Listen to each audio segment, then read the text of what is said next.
téléspectateurs, bonsoir. Nous sommes heureux de vous savoir de l'autre côté de votre petit écran. Alors, je suis Gloire pour vous servir. Comme vous pouvez le voir, je ne suis pas seule. Je suis accompagnée d'un formidable homme de Dieu. Il s'agit de l'apôtre Jean-Pierre Salavo de la mission évangélique Lumière du Monde. Alors, homme de Dieu, bonsoir. Bonsoir, Gloire, bonsoir. Comment allez-vous? Je vais bien, surtout par rapport à ce message que je viens à apporter au peuple de Dieu, qui va certainement beaucoup l'édifier. Ok. Alors, chers téléspectateurs, si vous voulez savoir où se trouve l'église, quels sont les jours, les horaires, l'homme de Dieu est là pour vous renseigner. Alors, homme de Dieu. Ok. Donc, je suis l'apôtre Jean-Pierre Salavo de la mission évangélique Lumière du Monde, l'église qu'on appelle l'église de Mélumeau, qui est située au quartier Beau-Séjour, précisément entre la pharmacie de Beau-Séjour ou bien l'hôpital égypto-gabonais et le carrefour Niali. Au milieu, vous allez trouver une église construite en briques rouges, en briques de terre. Et d'ailleurs, c'est la seule église qui est construite comme ça. Et c'est là où se trouve l'église de Mélumeau. Nous avons une deuxième église qui est au quartier PK13 et une autre église également qui est du côté de Port-Gentil. Mais la grande église, c'est celle qui est située au quartier Beau-Séjour, entre le carrefour Niali et l'hôpital Égypto. Et les horaires, donc nous nous réunissons comme tous les chrétiens de Libreville. Donc le dimanche, c'est de 9h à 12h30. Et les jours de semaine, nous avons des cultes d'enseignement, de prière. C'est tous les mardis et tous les vendredis, de 18h30 à 20h30. Alors désormais, vous savez où et comment faire pour vous rendre à l'église de cet homme de Dieu que nous recevons ce soir. Alors, chers téléspectateurs, le thème du jour n'est nul autre que le Dieu de multiplication. Alors, homme de Dieu, il y a plusieurs personnes qui ont pu regarder votre prédication et d'autres non. Et nous posons la question de savoir, il s'agit en fait de quoi? Est-ce qu'il y a un Dieu maintenant qui devient un mathématicien, qui arrive à multiplier des hommes, qui arrive à multiplier des animaux, des biens? Donc, nous voulons que vous puissiez nous expliquer là-dessus. D'accord. Bon, je dirais même que le premier mathématicien, c'est d'abord Dieu lui-même. Okay. Et j'ai beaucoup aimé la formule quand vous dites est-ce que c'est un Dieu mathématicien? Notre Dieu, il est le premier mathématicien, le premier scientifique, le premier philosophe, il est tout, premier en tout. Après, quand je parle du Dieu de multiplication, c'est tout simplement montrer aux enfants de Dieu qu'à l'origine, quand nous avons été créés, notre ancêtre Adam a reçu de Dieu une mission ou une loi ou une recommandation. Dieu lui a dit multiplie. Donc quand il a créé l'homme et la femme, il leur a dit multiplier. Et par là, le Seigneur voulait que l'humanité tout entière soit, donc non, l'univers soit rempli. Et c'est Adam qui avait la tâche de multiplier les choses que Dieu avait mises, n'est-ce pas, à sa portée. Et par ce message, comme nous sommes descendants d'Adam, nous sommes enfants de Dieu, donc nous avons nous aussi la faculté de multiplier les choses. C'est pas seulement qu'on se multiplie en faisant des enfants, mais je crois que tout ce qui est à notre portée, que ce soit l'argent, l'intelligence, les qualités, la beauté, tout à nous peut se multiplier. Donc, je viens pour apporter une lumière aux enfants de Dieu en leur montrant que vous qui dites parfois que vous n'avez rien, vous êtes démunis, vous êtes pauvres, parce qu'un pauvre c'est celui qui n'a rien. Exactement. Alors que vous avez en vous des capacités, des talents ou des facultés qui vous permettent de multiplier ce qui est à votre portée. C'est ça le cœur du message. Vous avez dit qu'il faut avoir quelque chose, que nous avons certainement quelque chose qui pourrait nous permettre de le multiplier par la suite. Donc ce qui revient à dire qu'avant que nous puissions multiplier quoi que ce soit, il faut au préalable qu'il y ait quelque chose en nous, que nous puissions avoir d'abord quelque chose et par la suite nous permettre de le multiplier. Ok, d'ailleurs déjà quand Dieu a dit à l'homme multiplier, c'est parce qu'il lui a d'abord au départ donné quelque chose. Parce que la multiplication marche en ayant déjà ce qu'on appelle les dividendes. Donc c'est-à-dire que vous avez un produit que vous voulez multiplier. Vous avez quelque chose que vous voulez multiplier. Je crois que tout homme a en lui des choses ou quelque chose qui peut se multiplier. Même celui qui a un handicap, vous avez un handicap, n'est-ce pas, dans un certain domaine, il y a une faculté qui vous manque dans votre vie. Par exemple, il y a un côté de votre vie qui ne fonctionne plus, mais il y a d'autres côtés qui fonctionnent. Moi, je crois que même un aveugle, il a des choses, n'est-ce pas, à multiplier, même un paralytique. Vous voyez, j'ai un exemple souvent qui me touche beaucoup, ce que j'ai vu au travers de la presse internationale, que le il y a un président en Afrique, le président de la Tanzanie, son couturier, c'est un aveugle. Son couturier, c'est un aveugle, un chef de l'État, mais qui a choisi de faire coudre ses habits, n'est-ce pas, par un aveugle. Comme donc, quoi, un handicap ne peut pas en fait constituer un frein, un obstacle. Non. C'est ce que les gens croient, c'est ce que les gens pensent aujourd'hui. Ils croient que bon, ils sont rien, ils ne peuvent plus rien faire, alors qu'il y a encore des choses en elles ou en eux qui peuvent se multiplier. Et cet aveugle-là, je crois, le couturier du chef de l'État, c'est que il a vu que il peut pas voir, il peut pas se déplacer seul, mais ses mains peuvent toucher et il peut voir par ses mains. Il peut toucher, n'est-ce pas, par ses mains. Il a fait développer ses facultés qui sont encore intactes dans sa vie. Et c'est pourquoi je dis que en nous, comme vous avez posé la question, en nous, il y a toujours quelque chose. Personne ne manque rien. Nous avons toujours chacun quelque chose que nous pouvons multiplier. Parce qu'il y a des personnes qui se disent, bon, je présente un handicap, je n'ai pas fait telle ou telle formation, je n'ai pas appris dans ma vie. Donc du coup, ils se disent, voici l'obstacle, voici la raison. Ils se donnent en fait des raisons que je ne peux pas me multiplier, je ne peux pas accomplir quoi que ce soit dans ma vie. Donc du coup, ils n'arrivent à rien faire parce que déjà dans leur tête, ils se disent, voilà, j'ai une raison qui me permet de ne rien accomplir de bon dans ma vie. Donc du coup, qu'est-ce que vous pouvez dire là-dessus? Déjà, celui qui a été à l'école, il a beaucoup plus, n'est-ce pas, d'avantages de développer des choses qui ne peuvent être développées que par celui qui a appris cela à l'école.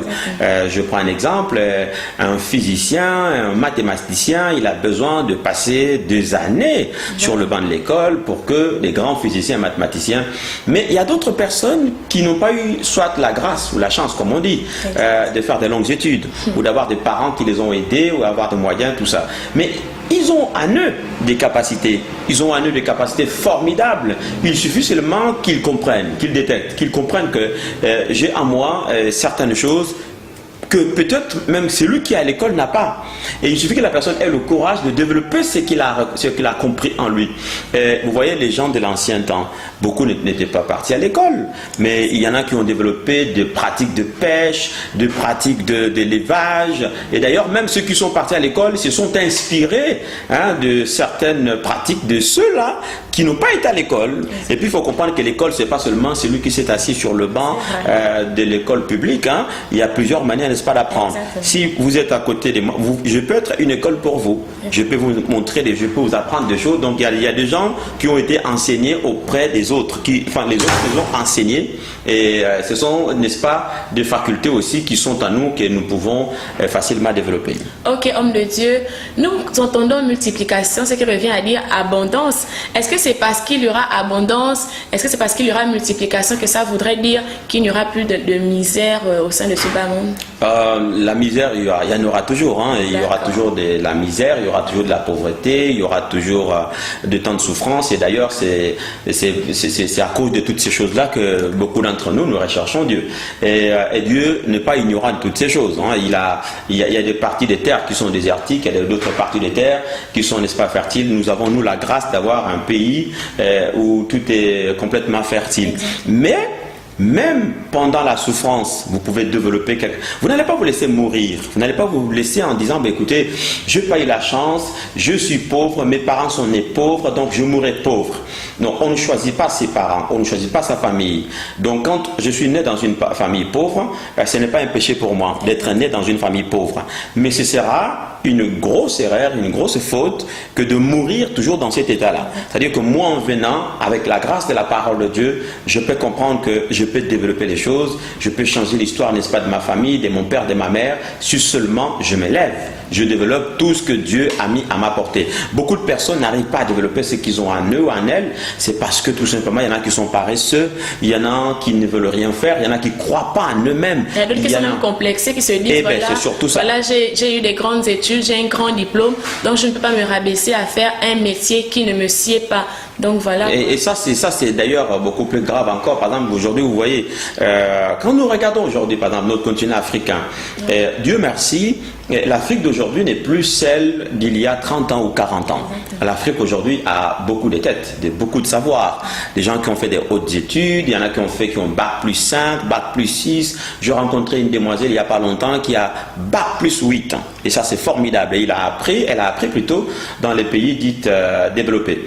Mais comment vous avez bac plus 5, bac plus 6 c'est-à-dire que vous avez le savoir. Vous pouvez faire beaucoup de choses, pas seulement aller travailler en fonction de ce que vous avez étudié à l'école, mais celui qui a été sur le banc de l'école, il a une ouverture sur le savoir. Donc il peut développer certaines facultés, mais qui ne sont même pas celles pour lesquelles il attend un boulot. Mais il peut faire. Comment vous avez bac plus 5, bac plus 6, vous êtes à la maison, vous ne faites rien, alors que même le savoir que vous avez, vous pouvez, n'est-ce pas, l'inculquer à d'autres personnes. Vous pouvez inventer pas mal de choses, vous pouvez développer pas mal, n'est-ce pas, des choses. Bac plus 5 ne peut pas faire de vous un pauvre. Un pauvre, c'est que là, moi, vous avez un problème grave. Hein. Bac plus 6 et vous êtes pauvre, non. Avec le savoir, parce qu'aujourd'hui, le savoir, c'est le pouvoir. Celui qui a le savoir, il a le pouvoir. Exactement. Ok, homme de Dieu, nous aimerons également savoir, parce qu'il y a une autre catégorie de personnes. C'est vrai que même si on n'a pas fait des études, on peut avoir quelque chose, on peut multiplier quelque chose selon le don que Dieu nous a donné.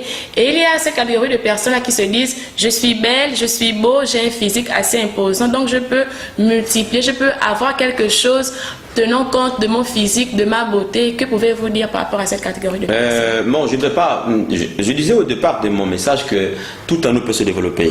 Vous voyez par exemple une jeune fille qui est née, qui a eu à bénéficier soit par les gènes de ses parents une certaine beauté, comme un jeune garçon. Aujourd'hui, il y en a qui ont réussi grâce à leur beauté. Exactement. Vous voyez par exemple, nous parlons beaucoup d'Esther dans la Bible. Esther a trouvé grâce aux yeux de Dieu et aux yeux du roi, mais Esther avait une beauté. Mais la beauté d'Esther, vous savez, quand Dieu il nous donne toujours du brut. Hein.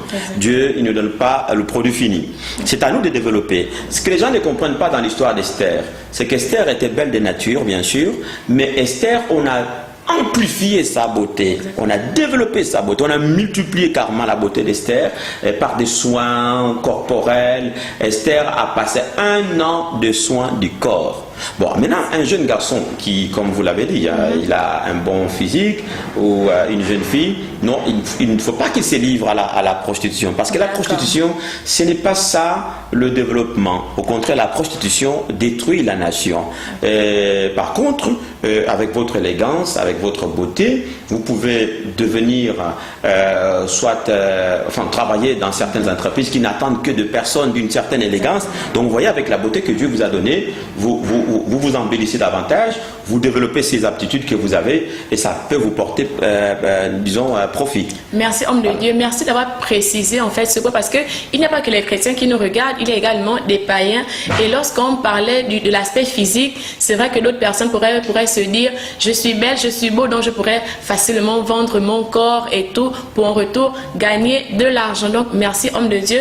Nous tournons d'un autre côté et nous voyons que dans la Bible, il y a eu des cas de famine et pourtant c'était le même Dieu de multiplication.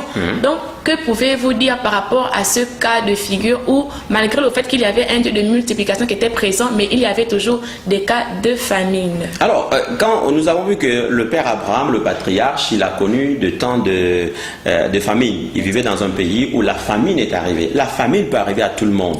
Un pays aujourd'hui qui est prospère, demain peut tomber dans une crise économique. On a vu ça, que ce soit dans les pays développés, même dans certains pays. Vous savez, aujourd'hui, il y a des pays qui étaient à des grandes forêts, mais qui sont devenus désertiques. Donc, le temps change et tout peut arriver dans votre vie.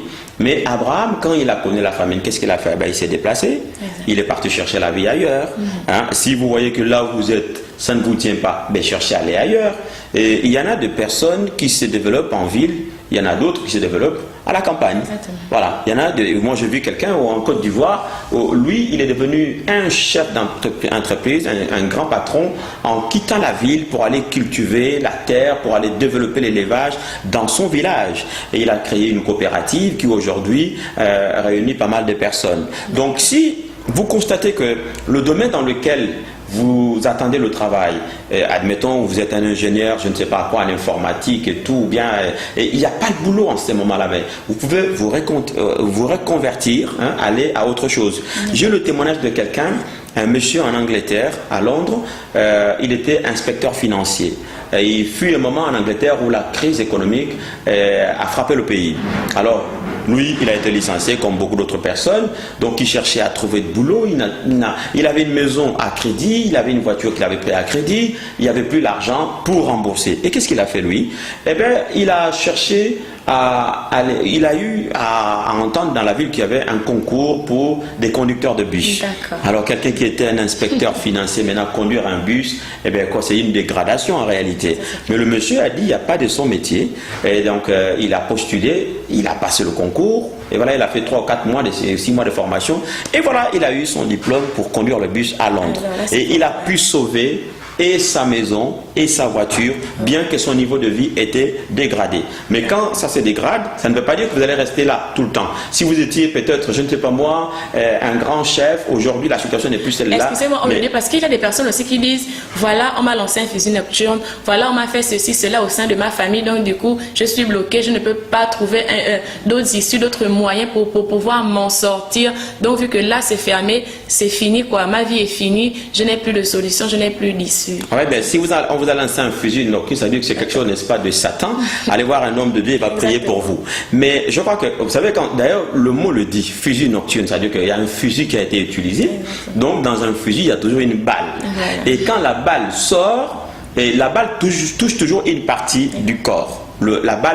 Si la balle a atteint les parties vitales plutôt, donc comme le cœur et tout, là si vous mourrez, bon, on ne parlera plus de vous. Mais si vous êtes encore vivant, vous dites, bon, j'ai été attaqué dans un domaine, donc c'est ça le fusil dont vous parlez, j'ai été attaqué dans un domaine, c'est comme si je pris une balle dans ma jambe droite, mais j'ai encore la jambe gauche, et j'ai encore les bras. Si la jambe droite avait été touchée, mais la jambe gauche peut encore, n'est-ce pas, faire des choses. Donc ne dites pas que parce que on vous a lancé un fusil nocturne que pour vous la vie est terminée. Je crois qu'il faut combattre. Il faut montrer même à ceux-là qui vous ont attaqué que vous n'êtes pas fini. Et Dieu va vous accompagner. Dieu il va vous accompagner. Mais si vous dites, bon écoutez, comme j'ai pas eu ceci, j'ai raté mon bac, c'est fini, ma vie s'arrête là, eh bien c'est lui qui n'a jamais été à l'école mais qui est en train de gagner. J'ai encore trouvé quelque chose de bizarre, c'est que on trouve même parfois dans certaines familles, c'est celui qui n'a pas été à l'école qui nourrit toute la famille aujourd'hui. Mais c'est parce qu'il a seulement développé ses bras, ses capacités, sa force. Il a su enlever la honte dans sa vie. Il a su enlever le complexe de supériorité ou d'infériorité, je ne sais pas trop. Et il a compris qu'il a encore des choses qu'il peut développer en lui. D'accord, merci homme de Dieu. Alors, chers téléspectateurs, nous allons marquer une courte pause et nous nous retrouvons juste après.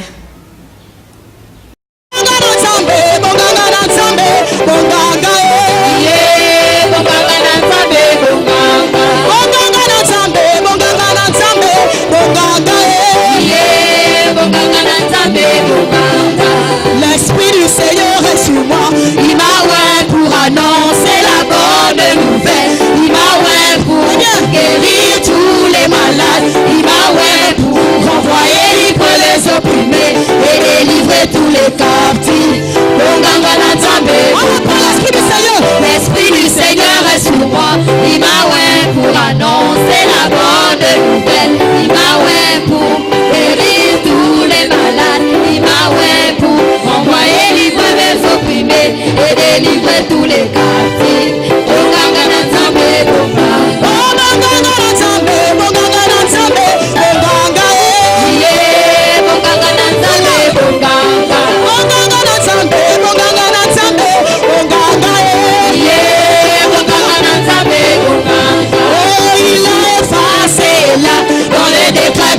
Condamné, plaisait sur nous, il a détruit, il a vécu les dominations et les autorités, les magiciens et les sorciers.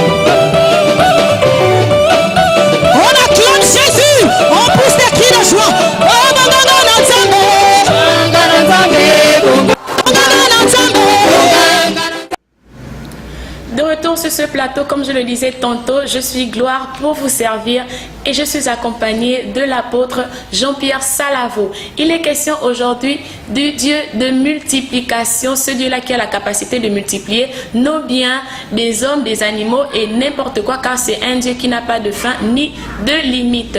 Alors, homme de Dieu, pour poursuivre, nous aimerions bien savoir comment faire en fait pour reconnaître ce potentiel qui nous permettrait de multiplier, de nous multiplier, et comment faire pour développer ce potentiel-là que nous avons mais que nous ignorons, homme de Dieu. Ok, déjà il faut comprendre que nous sommes des créatures d'un Dieu qui a en lui-même des facultés de multiplication. Déjà par son nom, dans la Bible, Dieu on l'appelle Elohim. Et Elohim veut dire Dieu en pluralité. C'est-à-dire qu'un Dieu qui peut se manifester en plusieurs manières. Dieu peut se manifester en un homme, Dieu peut se manifester en forme d'ange. On a vu que Jésus est venu comme homme-dieu. Et l'ange qui a parlé à Abraham, c'était Dieu lui-même. On a vu aussi que Dieu se manifestait en feu. La Bible déclare que notre Dieu est un feu dévorant. Il a buisson ardent avec Moïse. Dieu se manifestait en forme de nuage avec les enfants d'Israël pendant 40 ans. C'est un nuage ou des nuages qui les conduisaient. Et ces nuages-là étaient Dieu lui-même. Donc c'est comme ça que... Alors nous avons en nous cet héritage-là de notre Dieu. Il y a l'essence de Dieu en nous. Parce qu'il a dit, créons l'homme à notre image, à notre ressemblance. Vous voyez, c'est Dieu qui parle. Il est seul, mais il parle au pluriel. Il dit, créons l'homme à notre image.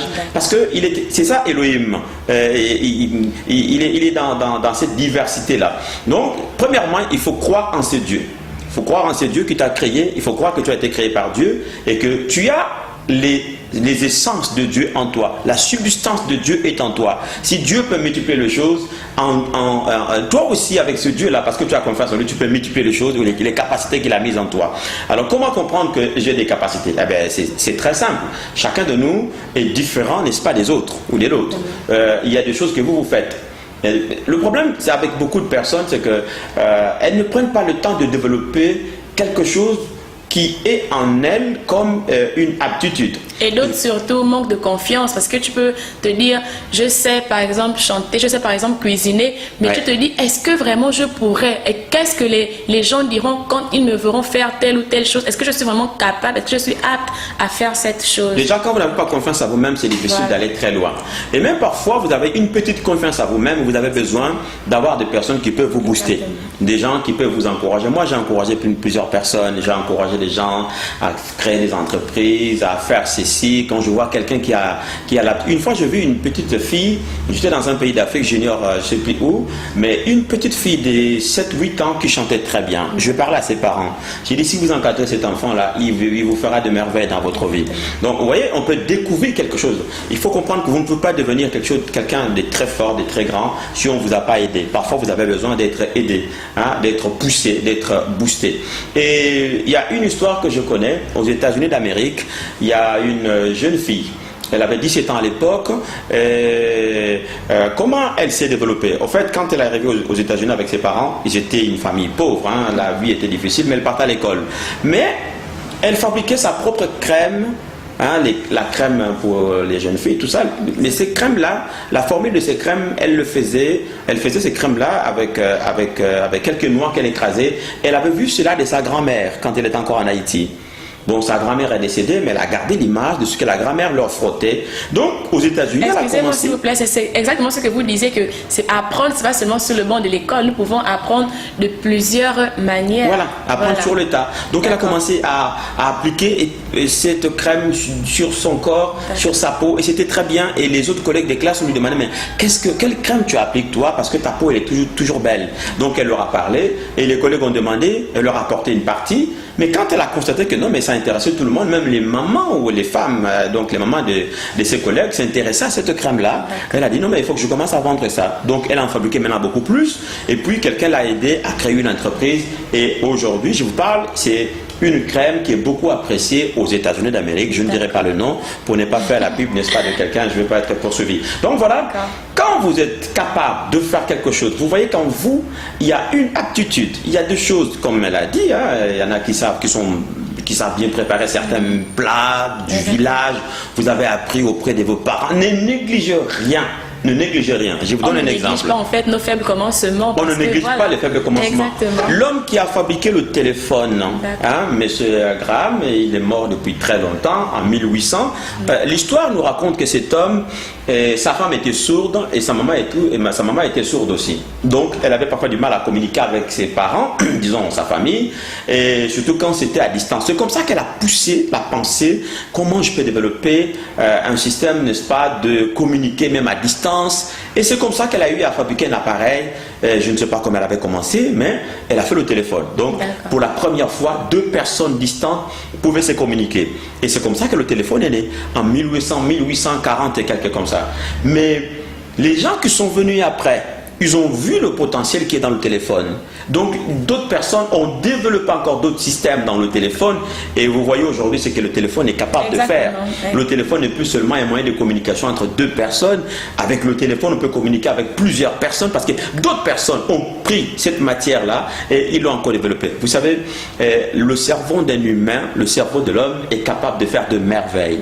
Mais beaucoup de personnes mourront sans avoir eu le temps d'exploiter ne fût-ce que le 20 ou les 40% de leur cerveau. Ton cerveau est capable de faire des merveilles.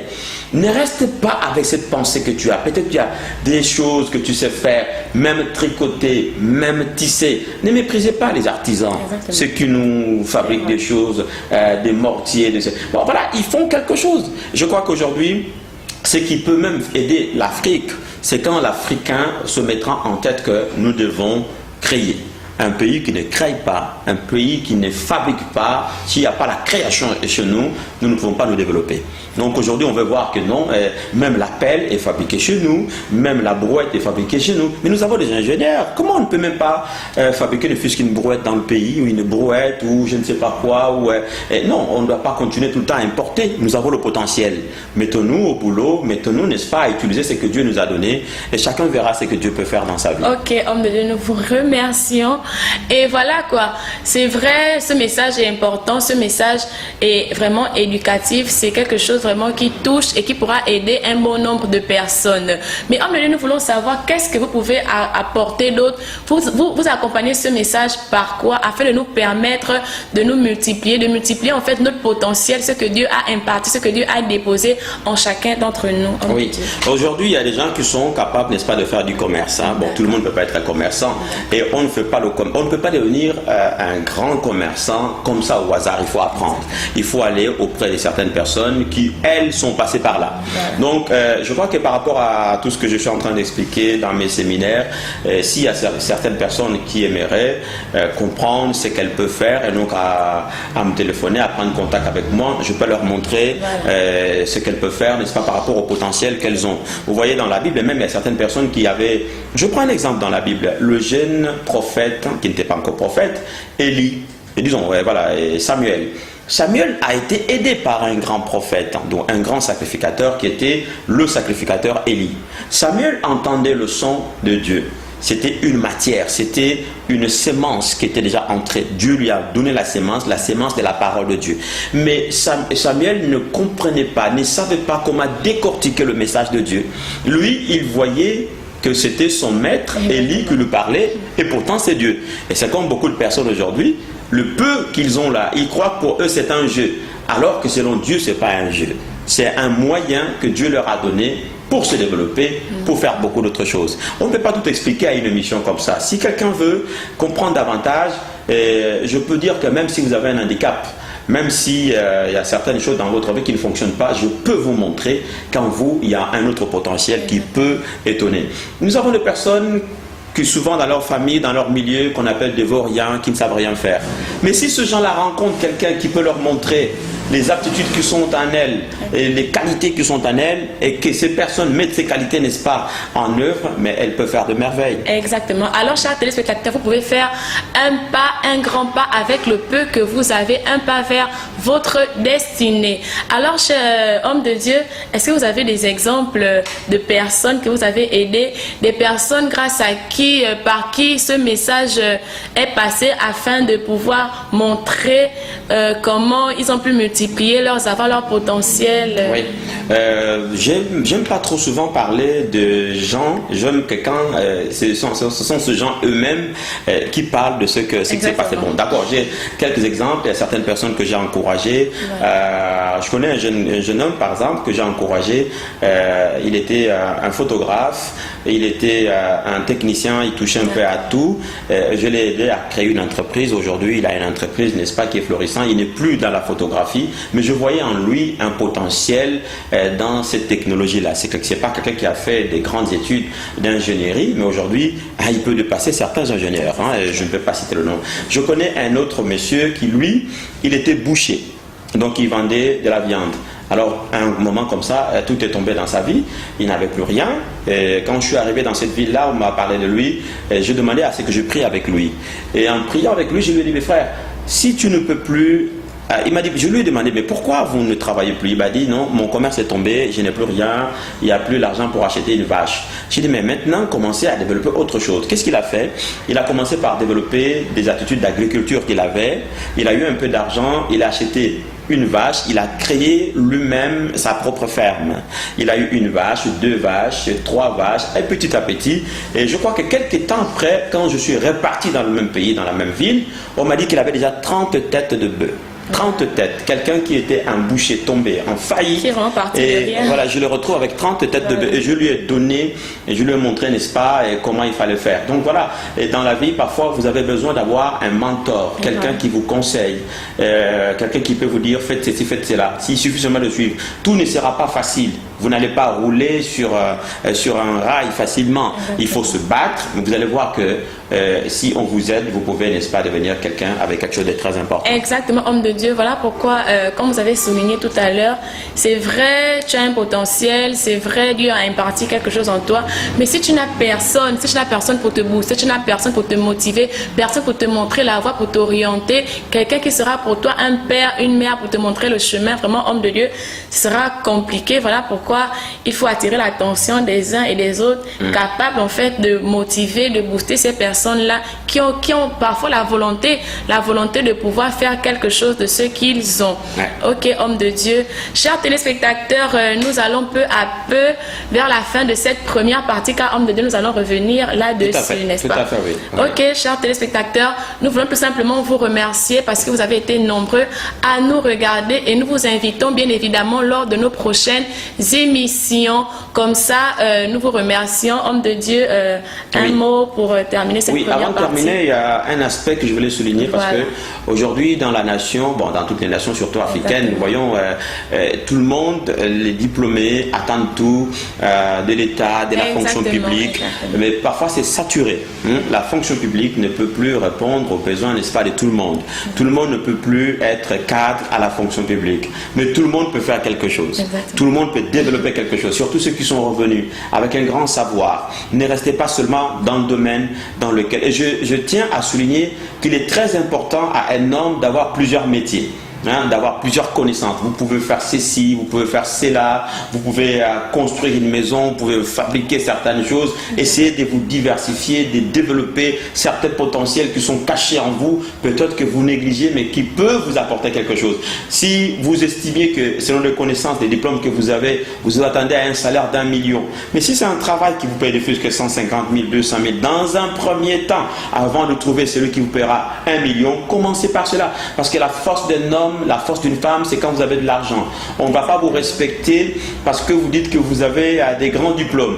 On va vous respecter quand on voit que vous êtes capable de dire, écoutez, j'achète ceci, j'achète cela, c'est moi qui prends en charge. Même dans la famille, on vous respecte. Et Dieu ne vous a pas créé paresseux. Le Dieu que nous prions plutôt, c'est un Dieu fort, courageux. Jésus a dit, mon Père agit, moi aussi j'agis. J'appelle tout le monde à agir, à ne pas attendre, à ne pas accuser l'un ou l'autre. Parce qu'il y en a qui sont restés dans ces carquois-là. Non, c'est ma famille m'a maudit, mon frère m'a maudit, mon père, ma mère m'ont maudit. Mais s'ils t'ont maudit, mais tu peux les confondre en développant, n'est-ce pas, autre chose dans votre vie. Ils vont même se fatiguer avec leur malédiction parce qu'ils vont voir qu'ils ont maudit quelqu'un. Écoutez, on est tous maudits.